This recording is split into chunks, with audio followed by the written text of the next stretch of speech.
Oh shit, here we go again. Alright, yo, what's good? It's your favorite calisthenics athlete and I'm back with another video. So I'm gonna be doing like, what's this type of video called? Like a talk video, not like a vlog, not like a workout, nothing like that. I'm gonna be doing one of these talks because I haven't done one of these in a while. It's been, I don't know, I'm gonna check. So I literally just checked and it's been over a couple months since I've made one of these videos. So I thought, why not? Might as well do it, a little refresher, a little something else that I haven't done in a while. So yeah. Anyway, today's video is gonna be fun. Today's video is gonna be about calisthenics or gym. What one should you really pick? Not necessarily what one should you pick, but I'm just going to be going over the strengths and the weaknesses to both of them, so then you guys can actually just make your own decision based on the facts and the figures. I don't know if I'll be giving figures, but for facts, cool. But anyway, getting straight into it. So one of the strengths of calisthenics compared to gym is its accessibility. For example, you could do calisthenics anywhere, anytime. You could do calisthenics on the floor right now. You could do a handstand push-up.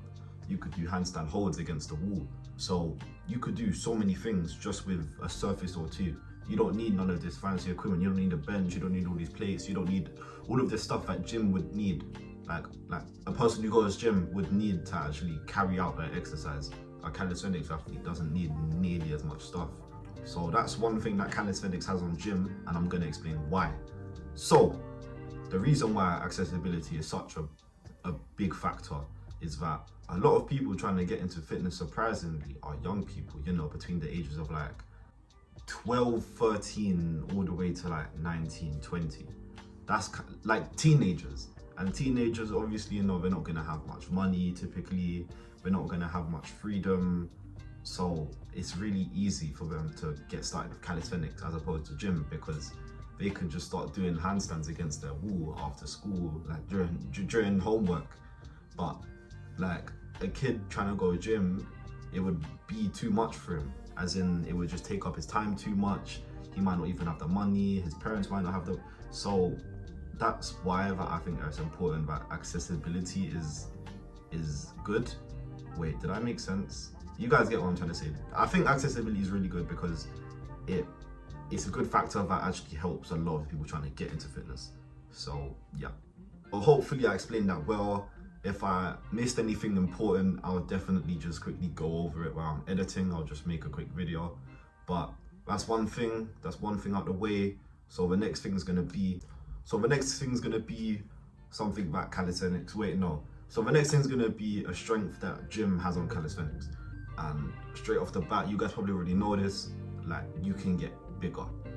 Your size and your absolute strength would be way higher in a gym goer than a calisthenics athlete, no matter what. Ultimately, gym is gonna just get you to a bigger monster than calisthenics would. Everyone knows that. Even me as a calisthenics athlete, I have to take that one on the chin. Everyone knows that. That's a universal fact. Now, for some people, that might not even be a strength. For some people, that might be a detriment to their goals. But that's also partially why this whole argument, it's not an argument, this whole conversation, this whole topic is really subjective, because one person might actually care about strength and size, so they're gonna want to go to gym, but then the next person might not care about that. Like me, I don't care about that, that's why I don't do gym. If I did, I would do gym. So you get what I'm trying to say. So it's really subjective, but I'm still trying to lay it out like on paper, just like flat facts. So yeah, a gym goer is gonna get bigger, he's gonna get absolutely stronger. That's a fact. So that's one strength, if it's a strength for you. So this next point for calisthenics kind of ties into what I literally just said. But another strength for calisthenics is the fact that you will stay lean as you get stronger. And that can help in so many ways. For example, like, I know I'm not the biggest person, but I'm defined. Like, I'm toned. I got low body fat. That's just me naturally. And I don't have a strict diet. I don't do too much cardio. I don't even like train to care about my looks. But I still just stay like pretty lean. That's just a given from calisthenics. So that's one thing that I can definitely acknowledge, and everyone else who does calisthenics knows that as a fact. But then again, just for like my last point, God. Anyway, as I was saying, this does tie into what I was saying a second ago. Being lean, that might not even be in some people's interests. I mean, I don't know who doesn't want to be lean, but that might not be a goal for some people. Again, some people's goals might just to be a big boy, you know what I'm trying to say? So again, everything's really subjective, but ultimately, I think that's definitely a good thing to be lean. Definitely more people would aspire to be that than to not be that.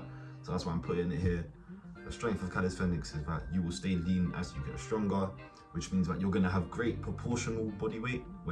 You're going to have great strength proportional to your body weight.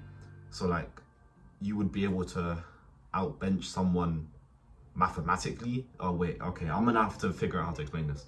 People who know what I'm trying to say know what I'm trying to say right now.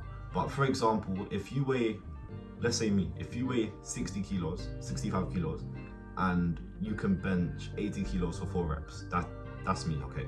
If you can bench 80 kilos for 4 reps at 65 kilos, that's gonna be more impressive than someone who can bench the same thing, or maybe even a little bit more, 80 kilos for 5 reps. But that would be more impressive for you than a guy who weighs 75 kilos or even 80 kilos, because you weigh less, there's less of you, there's less power that you can output, and you're still keeping up with the guy or even showing him up. So that's one thing that is just definitely something that you can take away. Like, I bench more than okay, how do I say this? I bench more than some people who I shouldn't bench more than. There we go. But yeah, so that's definitely one thing. Don't want to stay on this point for too long. I've kind of explained everything I wanted to explain. So yeah, on to the next. So, okay, something that gym has on calisthenics is it's easier to progress. It is less hard to adapt to what you're trying to do. Because calisthenics, it takes people years to get to the top of calisthenics. Obviously, it takes people years to get to the top of gym stuff like powerlifting, bodybuilding. I know that. It takes people their whole life. I know, I'm not disagreeing. But for stuff like full planche or a front lever touch or a festo, for calisthenics moves like that, yeah, I did name hard moves, okay. For stuff like that, you have to go through so much conditioning training, like whether it's your wrist, whether it's your calluses, whether it's your back, your scapulars, your bicep tendons. I love to mention my bicep tendons. Whatever it is, you have to go through so much conditioning and hard work, and just like, conditioning is the best and only word that I can think of. You have to go through so much adaptations and neuro adaptations to actually progress in calisthenics, and it takes people so long. It takes people 2 years, 3 years to learn full planche. It takes people forever to do this stuff. And I know that the same for gym. It takes people forever to get good bench, forever to, you know, get an aesthetic body naturally. I know all of that, I know. Because, by the way, I'm not even trying to sound biased to calisthenics, because I'm trying to make this a point for gym. So I'm not even trying to sound biased right now. But for gym, it's easier to progress. For example, like, if we're talking size, it's like you'll get your newbie gains, what? I don't know, I don't go gym. 5 months, 6 months, a year, then your newbie gains, bro, you're still good. Like, you're still wham, you're still strong. And again, not again. I'm really struggling, I'm struggling to make myself make sense right now. But then moving from size to strength, for strength, you will still blow up your bench and blow up your deadlift, blow up whatever you're trying to do. You can blow that up. You can progressively overload that stuff crazy week by week by week. I know, like, it's less sophisticated than calisthenics is in that sense, which is why I'm giving this point to gym, that it's easier to progress. Because calisthenics athletes, or not calisthenics athletes, people who are trying to get into calisthenics, they like to ask other people a lot of questions, because everything is just so overwhelming. There's so many moves, there's so many ways to do it. You don't know if this guy should do it like that, you should do it like that because he's doing it like everything's so wrong. Or not wrong, everything's so confusing. And I know the same can be said for gym, but for all of these points, the extent is definitely so much different. Like, for what I was just saying, how beginners don't know what to do, that's for both. I know that's for both, obviously, but it's higher for calisthenics, because there's so much more, and I'm gonna get into my next point for calisthenics. But there's so much more stuff, so much more possibilities, that it's harder because there's just so much more. Again, I keep repeating myself. So hopefully I made my points really clear. I don't think I did, but I'm giving this point to gym. Gym is better than calisthenics in the sense of it's easier to progress and easier to understand because there's less stuff to do. There we go. On to the next. So calisthenics has this on gym. Calisthenics has the fact that there's way more options. There's way more stuff to do. There's way more goals to shoot towards. There's way more stuff. And there are negatives of that, as I just explained, but there are also positives of that. For someone like me, I always want to keep improving. I always want something to do. I need to be occupied. I always need a goal to be focused on. And for calisthenics, that's so easy because there's so much stuff. There's unlimited stuff. I spoke about this in another video. There's statics, there's dynamics, there's street lifting, there's flexibility, there's obviously bodybuilding. There's 5, and there's probably more stuff I haven't named. There's so many stuff, there's so many things that calisthenics athletes can shoot towards. Right, you're never going to get bored. You're never going to complete anything. You always have something to go to. There's always a harder progression. There's always a harder way to do it. There's always another thing to do. There's always someone else did it like this. Let me try it like that. Like, you know what I'm trying to say?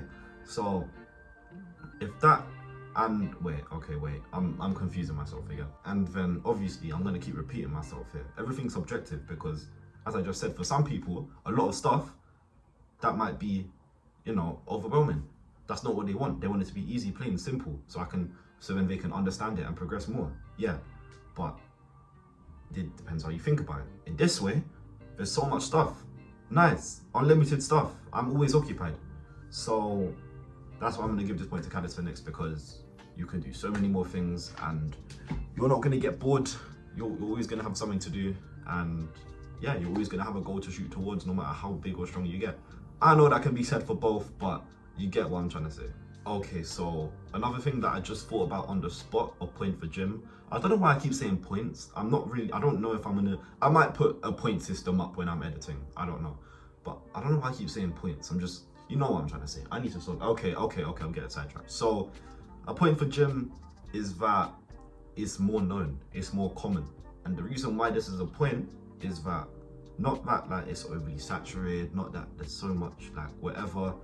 The reason why I'm saying that it's a good thing is because that means that there's going to be so much more advice, so much more people to help you, so many more videos on YouTube about it, etc, etc. There's going to be so many more gyms. There's so many more like things that are catered to gym as opposed to calisthenics. And that's obvious, everyone knows that, I know that. That's because calisthenics is newer than gym. It's newer than like bodybuilding. It's less known. Like, more people are going to know what going to the gym is than doing calisthenics. Like, that's a no-brainer. So like, everyone knows about gym. We go gym, okay.